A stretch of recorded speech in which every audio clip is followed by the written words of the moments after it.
I'm going to introduce Tally Biastaki. I messed it up. Did I get there? I am Bialik Biastaki. Okay, I got close. You'll have to correct me again. Tally helps coordinate the outreach for Ranked Choice in South Dakota. She grew up in Idaho, lived in Connecticut, Washington, Alaska, Virginia, and Louisiana before making her home in Sioux Falls. And I bet you if you put pins on a map, it would be real close to center in all of those, so it just makes sense. She is a graduate of Yale College and of Yale Law School, and I'd like to invite her up to introduce our speaker today.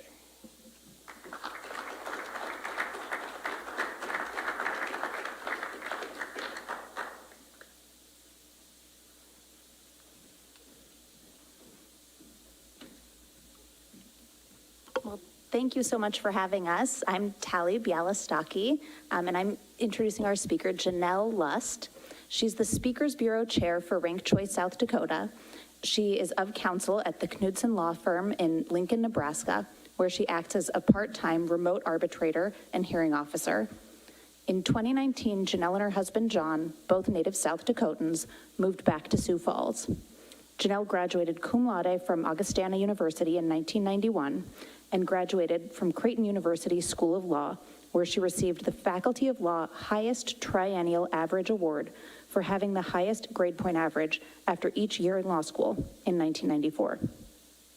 Jeanelle is currently the president of the Great Plains Zoo's Board of Directors and serves on the Board of Directors of the Sioux Falls Sculpture Walk. She's also on the Augustana Bold Steering Committee and Augustana's Women in Philanthropy Board. She and her husband, John, have endowed the Sharon Lust School of Education at Augustana.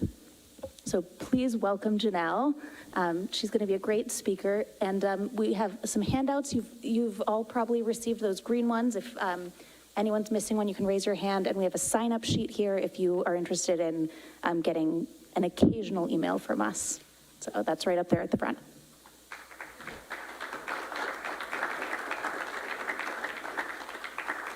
By the way, Dave is here because he's married to my cousin, and I made him come. So I'm so happy that you wished him a happy birthday because I forgot to do it. So happy birthday, Dave. Ranked Choice for South Dakota is an organization in South Dakota that's just formed to educate people about the benefits that ranked choice voting might have for elections in South Dakota and nationally. So what problem are we trying to solve? We're a year out from the January 6th insurrection, and I'm sure a lot of you sat there and said, how did we get here? How did we get so divided as a country that we have a significant portion of our electorate thinking that the election was stolen and thinking so much that we end up with riots at the Capitol?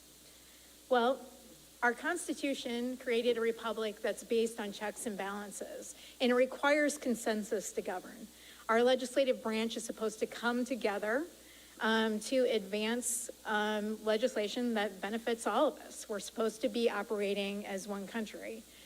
But currently, our elected leaders no longer see eye to eye, and there's very little cooperation, no common ground. No one anymore has a motivation to reach out to the other side. In fact, it's a detriment to re-election if you reach out to the other side and cooperate now. And our elections are supposed to be the corrective mechanism that keeps the government accountable to us, the people, and gets things moving forward that we want. But what we have now is a system that's set up and run by two parties, where the most extreme in both parties are the people that get elected, and there's no longer basic cooperation on things that need to move forward in the country. So our basic mechanism of how we elect people is failing us. There's negative partisanship, there's gridlock and failure, there's frustration and finger pointing and rioting in the streets on both sides, and it's making the crisis even worse. So what is the root cause of this political crisis? We're going to argue it's that nobody in the middle, and we're the majority, really has a voice in the government anymore. And let's talk about how first of all. some elections where, when we talk about it in a little bit, ranked choice voting could have made a huge difference in the outcome.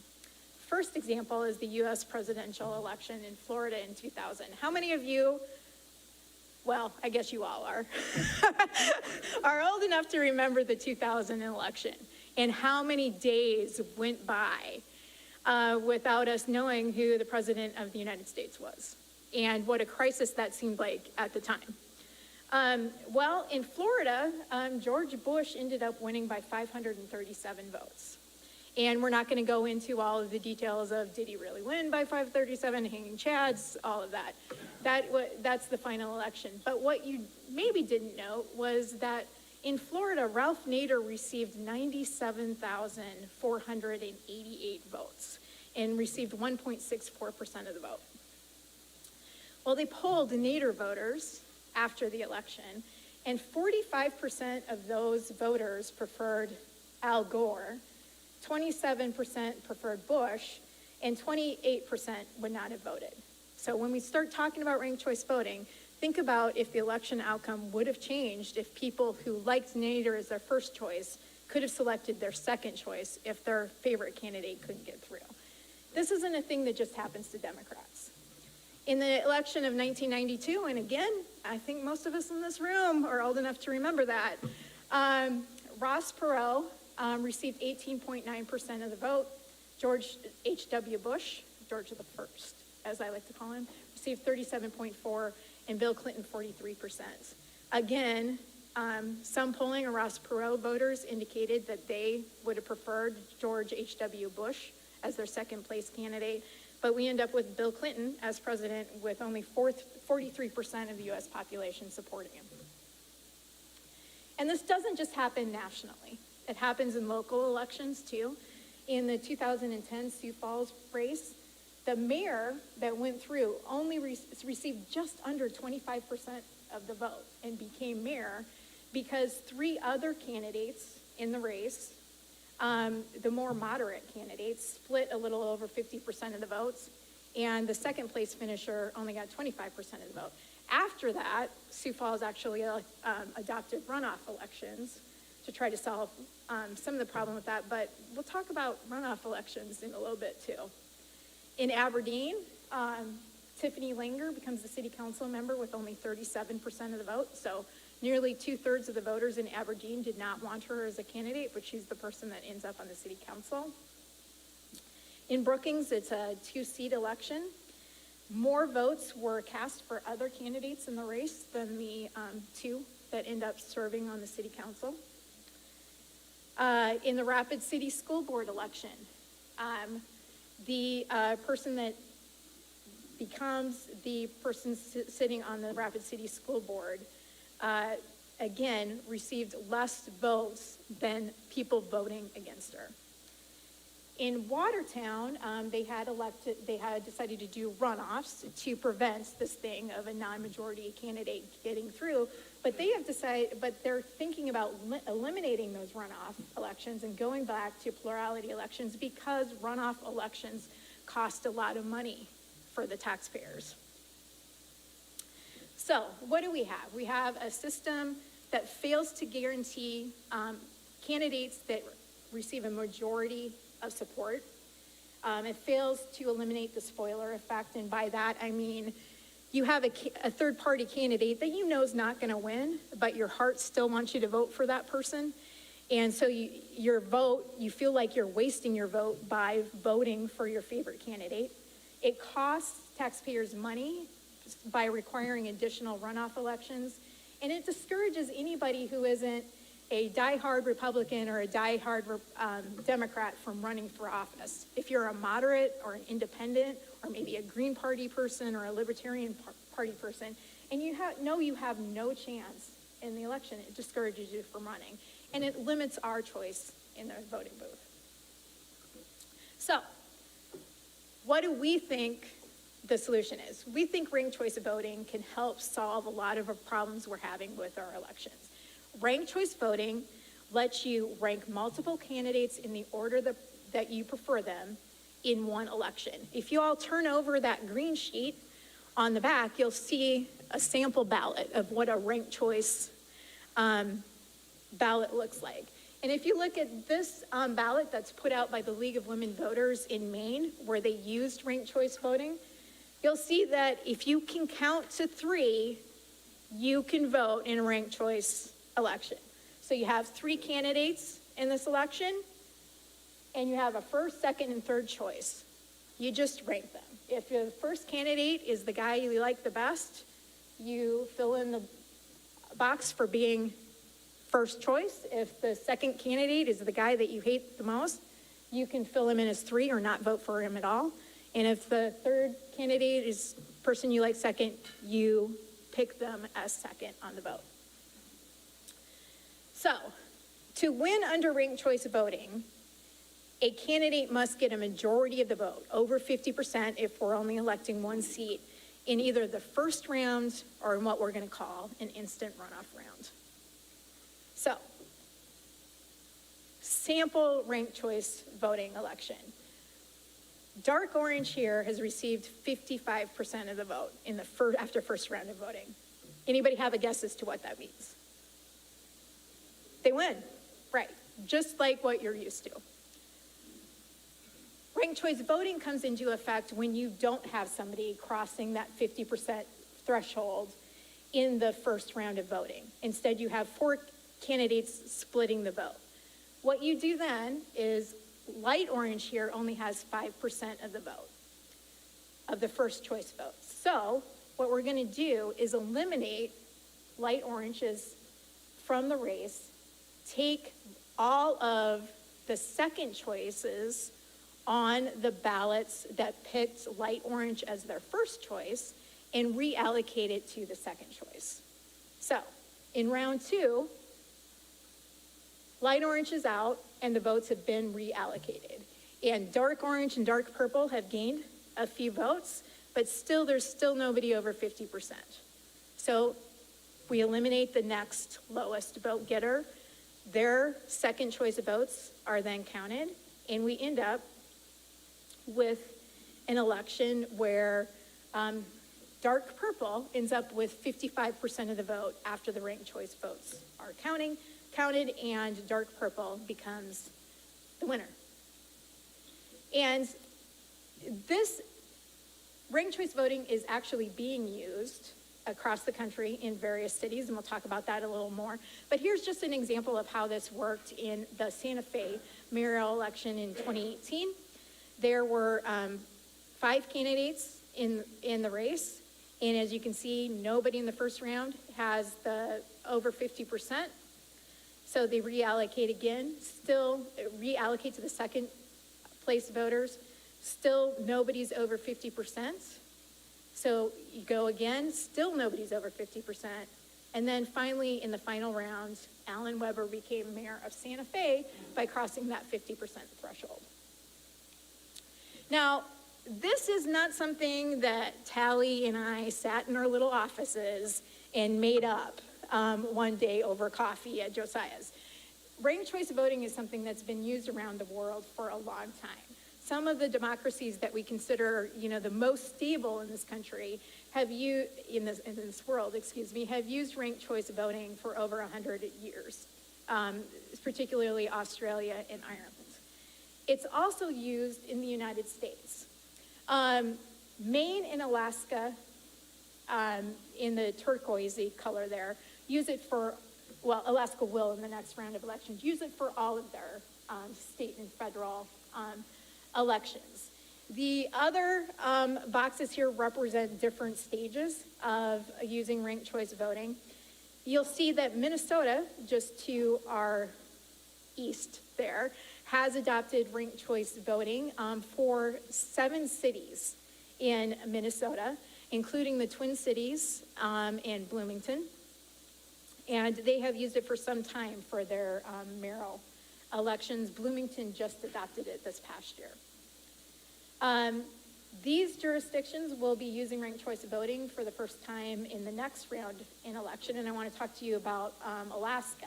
In 2018, an election passed to adopt ranked choice voting, but what they're doing is they're doing a combo of open primaries in ranked choice voting.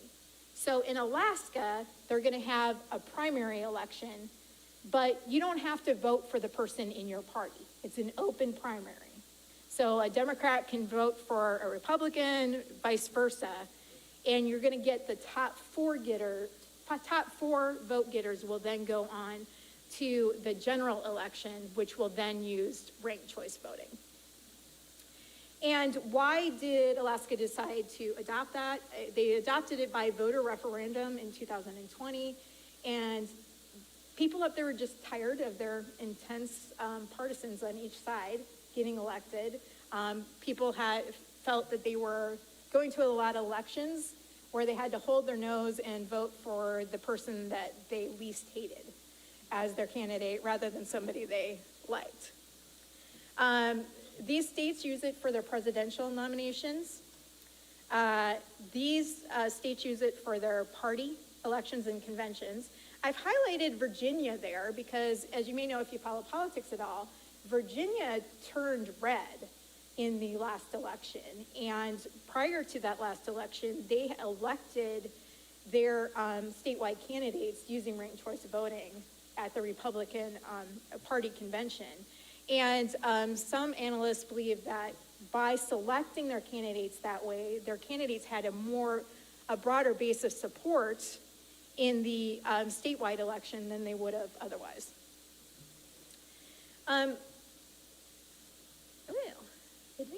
Okay. The other time that states use ranked choice voting is in overseas military absentee ballots. So if you think about it, runoff elections tend to come fairly quickly after the initial primary elections. Like in Sioux Falls, I believe they're only like 30 days apart. If you're a military voter who is a Sioux Falls resident serving overseas, you do not have time to get in your request to vote in the runoff election, get the ballot sent to you, get it back, and have it be counted in time for the runoff election. So these states have elected ranked choice voting to try to solve that problem. Anybody overseas serving in the military can, in the first round of election, just use the ranked choice ballot. And if their favorite candidate does not get through to the general election, their second favorite candidate would count as the military voter's voter. Lots of organizations use ranked choice voting to select who wins, including the Academy Awards and the Heisman Trophy. Some of the benefits of ranked choice voting: we get more campaign civility. This is Mayor Betsy Hodges in Minneapolis, who was one of the first mayors elected using that. She believed there was less partisanship in that election. And in fact, since then, there's been, in the 2013 Minneapolis mayoral race, the winning candidate was outspent 3-1 by her leading opponent, but she still won because the spending money was used in really negative campaigning that backfired under a ranked choice voting system. In the New York primaries, you had dogs and cats living together. Now, you had candidates going out campaigning together, saying, if I'm not your favorite candidate, vote for me second, or I may be your favorite candidate, but I think you should vote for this guy second because, you know, he and I have similar views on things. After the New York primaries, they polled New York voters. 77% wanted to use it again, 83% ranked more than one candidate, and 95% found the ballot simple to complete. And there's been actual studies, social scientists have looked into it. 4 different studies have shown that there's consistently less negativity under a ranked choice voting system than in other traditional voting systems. And also, if any of you ever been doing door-to-door canvassing for anybody, you see the opponent's sign in the front yard. Do you go and knock on the door and decide to talk to him anyway? I don't. I walk on to the next house. But under ranked choice voting, you're motivated to still knock on the door anyway because you want your candidate to be number 2 if they can't be number 1. So maybe that house has decided this person is my favorite, but maybe you get to be their second choice and that will benefit you down the road. So it allows a little more outreach to people, and you don't have to feel so hostile. It results in higher voter turnout, again, an October 2016 study. This is the results after Minneapolis and St. Paul adopted ranked choice voting. The purple line is how voter turnout was going down before they adopted ranked choice voting, and the blue line is what happened after they adopted it. People are pretty compliant about ranking all of the candidates. This is for Maine, Santa Fe, and Santa Fe. There's also proportional ranked choice voting. And what you can do there is you can pick more than one candidate on your ballot. So for example, South Dakota legislative districts, often you vote for two. Well, you can use ranked choice voting to select two. And guess who thinks the ballot looks different when you pick two candidates? It doesn't. It's the same looking type of ballot. It's just that the top two vote getters are going to go through. And this is a dream, but if you used multi-candidate ranked choice voting in larger districts and elected more people, gerrymandering becomes less necessary, and it allows more candidates to get through. So example, if you're electing 3 people in a larger district, you're more likely to get a Republican and Democrat and an independent going through than in a gerrymandered district where it's specifically designed to only elect one person in one party. Now, the South Dakota legislature did recently redistrict the maps to be a little more fair, so we're no longer the most gerrymandered state in the country, but we still are looking at a legislature where in this state, 48% of registered voters are Republican. Everybody else, 52%, are Democrats and independents. But in our Senate, with 35 members, there's only 3 Democrats. So 91% of the state Senate is Republican, and the House only has 8 Democrats. So 88% of the House is Republican, even though they're only 48% of the registered voters in the state. And so you can determine who makes the majority of the seats by selecting more than one candidate, and you're likely to get a more diverse election. And it has the same benefits, civil campaigns, fair representations. And it works the same way as a regular ranked choice voting. The only thing different is that the threshold is lower. So in order to win in say you're electing 2 candidates, the threshold to get over the top in the first round is 33% instead of 50%. And the reason it's 33% is if the other candidates in the race got more than 67%, they could still beat you. But at 33%, they can't get more votes than you can get. And you can do it, if you're electing 3 candidates, it's 25%. But once you know that threshold, it just works the same. You count the votes until you get the candidates over 25%.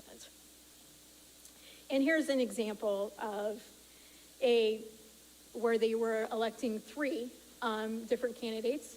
By the time you get over to round 5, those are the 3 that have crossed the 25% threshold to be elected. So let's talk about cities that are home rule charter cities. Vermillion just became one a couple years ago now. So under home rule charter, you can control your own elections. And why would a home rule charter city maybe like to adopt ranked choice voting? To use Sioux Falls, for example, you have to get at least 50% of the voters plus 1. Otherwise, there's a runoff election. Runoffs cost the city of Sioux Falls $80,000. And Sioux Falls is not that big. We have better things to do with $80,000. Under the home rule charter, you're allowed, though, to control your own elections. It's not a prohibited power under state law. And election by plurality is only except when otherwise specifically provided in all elections for any officer. So Sioux Falls has already adopted a runoff election, is not doing elections by plurality. So Vermillion right now could, under state law, adopt ranked choice voting if they wanted. And why does that excite me? Because Fargo, North Dakota did it. If we're gonna let North Dakota do something, I think we ought to be able to do it. By initiative, Fargo was having people elected their city council with less than 25% of the vote in some elections. People decided that was a problem. They, by initiative, adopted what's called approval voting, which is kind of like ranked choice voting with a few little tweaks to it. You vote for all of the candidates you approve of. You don't vote for the candidates you don't approve of. And they ran their first election using that. And they found that overall voter approval for the candidates that got through was significantly higher than in the last election, where the voters significantly did not approve of the candidates going through. So here's some successes of ranked choice voting this past year. These cities all used ranked choice voting. Utah used it in 23 cities and had great success with it. Voter-approved ballot initiatives to start using ranked choice voting in these cities by pretty wide margins. And the cities that used ranked choice voting saw by high percentages the people voting had at least their first, second, or third place candidate become the candidate elected. In some cities, that's approaching 100%. So, ranked choice voting is a practical solution. It eliminates the spoiler effect in vote splitting. It encourages more people to run. It curbs negative campaigning. It saves money, and it gives us more choice and more voice. So, any questions? I think we have about 5 minutes. Yeah. I think this is super exciting. And we've often sat at the supper table trying to solve the world's problems. So I'm sure, like you said, you didn't just come up with this in the office. So I hadn't heard of this, and you did a great job explaining it. So tell me where potentially on party ballots where people run together, I don't know if this would become a national way of doing things, it would be helpful, but you know what, a running mate, some states separate those out on ballots, we don't. How would that work with that, or would that just never be a good idea? Or are there any other, what are the loopholes here that people are gonna play with to mess this up, part of it? Okay, so you're talking about like governor, lieutenant governor are voted separately.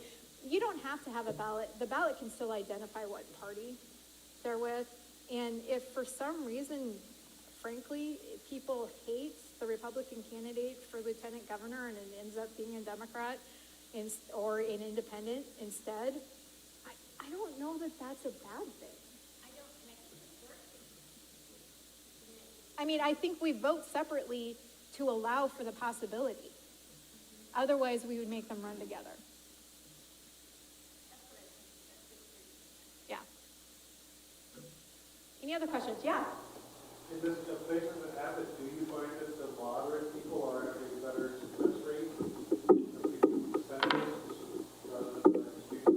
Yeah, that's the whole point, because the moderates, you know, even with the, okay, let's say I am the biggest Democrat you're ever going to meet. If I'm looking at a ballot that has a Democrat, an independent, and a Republican on it, well, I'll vote for the Democrat first, and I'll vote for the moderate second. So if my Democrat is out, which frankly in this state might happen, my second choice vote went to the moderate.